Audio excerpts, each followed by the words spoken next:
Hi guys, welcome to my YouTube channel. యాక్చువల్గా ఇది మన కొత్త ఛానల్.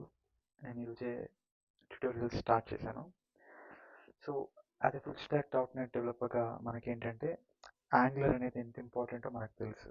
ఖచ్చితంగా మన ఫ్రంట్ ఎండ్లో ఏదో ఒక ఫ్రేమ్వర్క్ అనేది నేర్చుకోవాలి, రియాక్ట్ ఆర్ యాంగులర్. సో ఈ కోర్సులో భాగంగా ఏంటి అంటే నేను మీకు యాంగులర్ అనేది ఫ్రమ్ అబ్సల్యూట్ స్క్రాచ్ నుంచి లైక్ ఒక రియల్ వరల్డ్ డెవలపర్ ఎలాగ తన వర్క్ చేస్తాడు అనేది ఫ్రమ్ కంప్లీట్ స్క్రాచ్ నుంచి ఏంటంటే నేను మీకు చూపిస్తాను. సో ఇది మా కొత్త ఛానల్. ఖచ్చితంగా మీరైతే కంటెంట్ యూస్ఫుల్ అయితే సబ్స్క్రైబ్ చేయండి అండ్ కామెంట్ చేయండి guys. Okay, don't forget. Okay, so యాక్చువల్గా యాంగులర్ నేర్చుకోవాలంటే మనకి ఏమైనా ప్రిరిక్విజైట్స్ ఉన్నాయంటే పక్కాగా ఉన్నాయి guys. So HTML, CSS and basics of Java script ఖచ్చితంగా కూడా అయితే బేసిక్స్ అయినా వచ్చింది అట్లీస్ట్. సో మీ అందరికీ తెలుసు యాంగులర్ అనేది రన్ అయ్యేదే టైప్ స్క్రిప్ట్ పైన. So older versions of angular మనకి జావా స్క్రిప్ట్ పైన రన్ అవుతాయి. సో ఇట్ హ్యాస్ బికమ్ చాలా తక్కువ ఉన్నాయి ఇప్పుడు. టైప్ స్క్రిప్ట్ యాంగులర్ పైన ఆపర్చునిటీస్ అనేది చాలా వైడ్గా ఉన్నాయి అనమాట. ఈ ఫ్రంట్ ఎండ్లో ఇవి ప్రీ రిక్విసైట్స్, బేసిక్స్ అయినా వచ్చి ఉండాలి. సో బ్యాక్ ఎండ్లో ఏంటంటే web API and C sharp. So web APIs మనం యాంగులర్ అప్లికేషన్లో కాల్ చేస్తాం కాబట్టి వెబ్ ఏపీఐ నాలెడ్జ్ కూడా మనకి ఖచ్చితంగా కావాలన్నమాట. Okay, and let's come to అసలు యాంగులర్ అంటే ఏంటి. సో యాంగులర్ అనేది ఏంటి అంటే Angular is a front end framework. మరి ఏ కంపెనీ డెవలప్ చేసిందంటే గూగుల్. సో ఓకే, గూగుల్ ఏంటంటే ఆల్మోస్ట్ ఎవ్రీ 6 monthsకి ఒక కొత్త వర్షన్ అనేది యాంగులర్ లాంచ్ చేస్తున్నారు. సో మీరు అర్థం చేసుకోవచ్చు ఎంత ఇన్వెస్ట్ చేస్తున్నారు అనేది యాంగులర్ పైన. So is it to build fast, scalable and structured web applications. So okay, so fast అంటే మీకు తెలుసు వాట్ ఇస్ స్కేలబుల్. స్కేలబుల్ అంటే ఫర్ ఇన్స్టెన్స్ మీరు ఒక బిజినెస్ రన్ చేస్తున్నారు, ఒక 100 కస్టమర్స్ ఉన్నారు. సో ఒక 1000 కస్టమర్స్ పెరిగింది. 1000 పెరిగినా కూడా మీ అప్లికేషన్ అనేది స్లో అవ్వడం, ఈవెన్ మీ డేటా ఇంక్రీజ్ అయినా కూడా సో అప్లికేషన్ అనేది ఏంటంటే ఏం ఎఫెక్ట్ అవ్వకూడదు అనమాట. That is scalability. And structured web applications.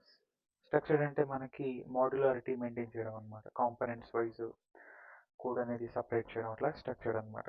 Okay, build using TypeScript which supports strong typing, classes, interfaces and OOPs principles. So TypeScript అనేది మీ అందరూ తెలుసు strongly typing programming language. Strongly typed అంటే మనకి జావా స్క్రిప్ట్లో ఏంటి, let a equal to 100. So బండి నడుస్తుంది. ఓకే, ఏ ఈక్వల్ టు ఒక స్ట్రింగ్ ఇస్తాను నేను, హలో, వర్క్ అవుతా 100% వర్క్ అవుతుంది, రైట్. అండ్ టైప్ స్క్రిప్ట్లో సో ఇలాగా మనకి చల్తానాయి అనమాట. ఏ హైఫన్ నంబర్ అంటే ఏ టైప్ కూడా మనం ఖచ్చితంగా మెన్షన్ చేయాలి టైప్ స్క్రిప్ట్లో.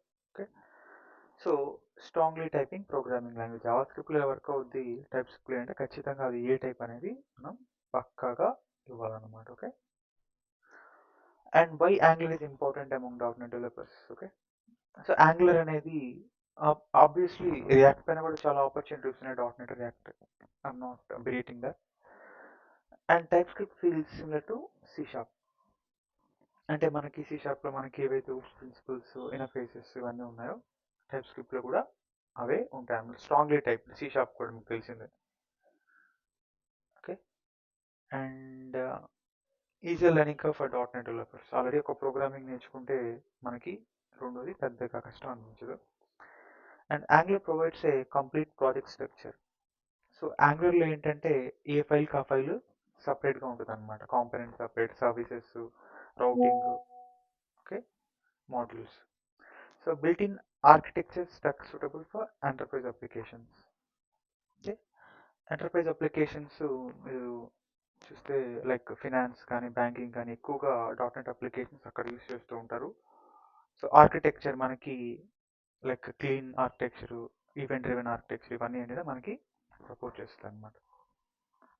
Smooth integration with ASP.NET web APIs, easy to consume best APIs. Okay, so ఏపీఐస్ని ఎండ్ ఆఫ్ ది డే మనం డాట్ నెట్ అప్లికేషన్లో యూస్ చేసుకుంటాం బ్యాక్ ఎండ్ ఏపీఐస్ని. So consistent patterns for HTTP communication అంటే మనకి like HTTP get, put post ఇవన్నీ ఉన్నాయి కదా. సో కన్సిస్టెంట్ ప్యాటర్న్స్ సేమ్ మనకి ఇక్కడ కూడా అవే ఉంటాయి అన్నమాట. Okay, this no rocket science. Okay, ideal combination for full stack dot net development. So మేజర్గా మనకి ఆ ర్యాపో అనేది డాట్ నెట్కి యాంగులర్కి ఉందన్నమాట. So best combination. సో ఇందాక చెప్పిన ఎంటర్ప్రైజ్ అప్లికేషన్స్ ఎక్కువగా ఏంటంటే ఇవి ఉంటాయి అన్నమాట. ఎక్కువగా మెయింటెనెన్స్ ఉంటుంది, స్కేలబిలిటీ ఇందాక చూసాం, and standardize code structure use by corporations. Okay, so proper code structure అనేది కార్పొరేషన్స్ యూజ్ చేస్తారు అనమాట. Okay, so this is a very basic video and introduction to Angular guys. So ఈ ప్లేలిస్ట్లో ఏంటంటే డౌన్ ద రోడ్ నేను ఇవన్నీ explain చేస్తాను. Angular fundamentals, components అంటే ఏంటి, డిపెండెన్సీ ఇంజెక్షన్ మీకు ఆల్రెడీ మనకి C# డాట్ నెట్లో యూజ్ చేస్తాం. సర్వీసెస్, ఒక సర్వీస్ క్రియేట్ చేసి హెచ్టిపి కాల్స్ ఎలా చేయాలి, లైక్ ఇట్లాగా ఆ సర్వీసెస్ని ఎలా రీయూజ్ చేసుకోవాలి వేరే కాంపోనెంట్కి. Okay, routing and forms, template and react, and so real టైంలో ఫోల్డర్ స్ట్రక్చర్ ఎలాగా ఉంటుంది. ఓకే, డాట్ నెట్లో డిటిఓస్ ఇవన్నీ మనం ఎలా మ్యాప్ చేస్తాం. Okay, building a complete Angular front end for a back end. So ఒక ప్రాజెక్ట్ కూడా మనం చేద్దాం. So this is a very basic video. Okay, so next క్లాస్లో ఏంటంటే మనం నెక్స్ట్ వీడియోలో మన యాంగులర్ ఓపెన్ చేసి ఫోల్డర్ స్ట్రక్చర్ ఎలాగా ఇన్స్టాలేషన్ ప్రాసెస్ ఏంటనేది చూద్దాం. Okay, thank you so much guys for watching video till then. Thank you. I'll meet you in the next video. Okay, thank you.